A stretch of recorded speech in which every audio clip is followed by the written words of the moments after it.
What if I told you that Africa was once home to the richest empire on earth? An empire so vast, it made Rome look small. An empire whose ruler carried so much gold that when he traveled to Egypt, he accidentally crashed the entire economy. This is the Mali Empire, and this is the story they never taught you in school. Long before European explorers ever set foot in Africa, long before the slave trade stole its people and its history, West Africa was thriving. The Mande people had been building civilizations for thousands of years. They grew crops along the Niger River, they traded gold and salt across the Sahara, and they built cities, real cities, with markets, mosques and schools. The first great empire of the region was the Ghana Empire. Not to be confused with modern Ghana, it actually sat further north, in what is today Mali and Mauritania. For over 400 years, the Ghana Empire controlled the gold trade.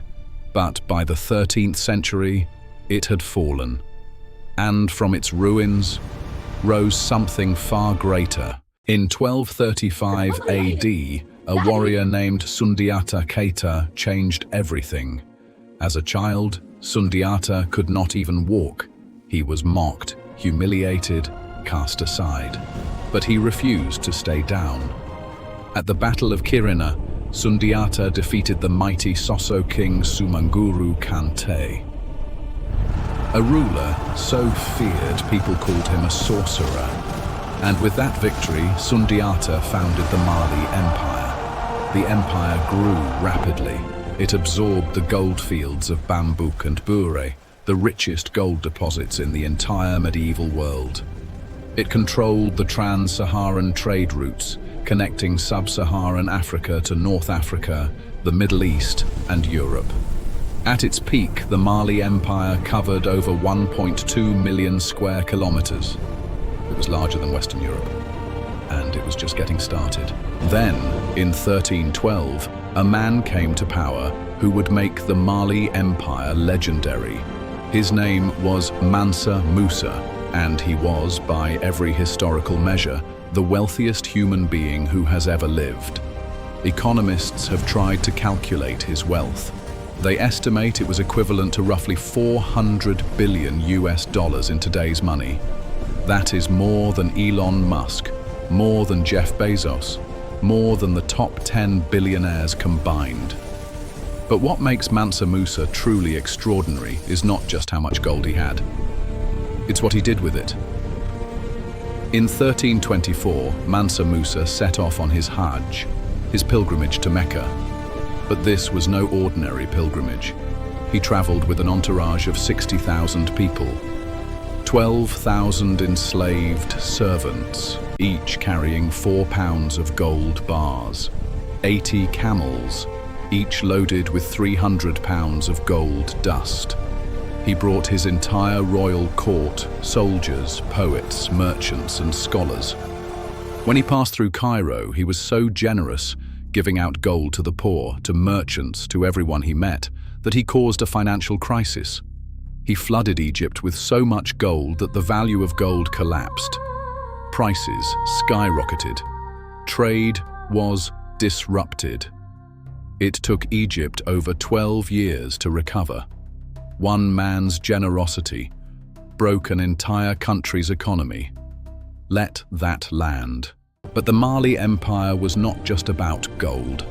Under Mansa Musa, the city of Timbuktu became one of the most important centers of learning in the entire world.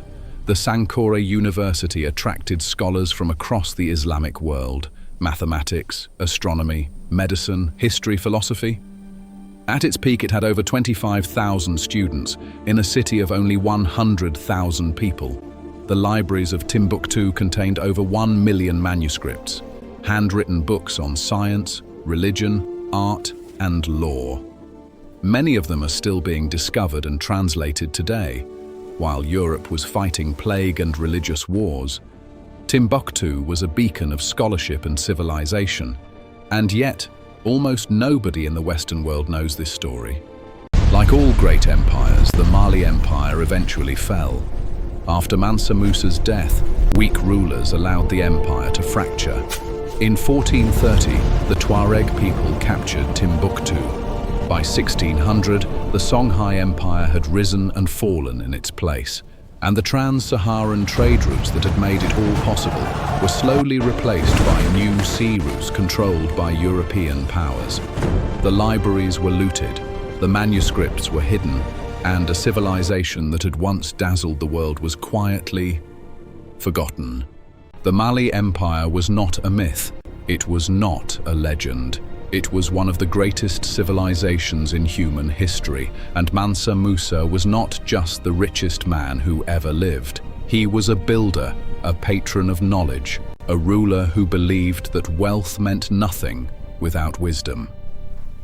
The world forgot Africa's greatest empire. Now you won't. If this changed how you see history, hit that like button. Subscribe for more stories the world forgot. And drop a comment.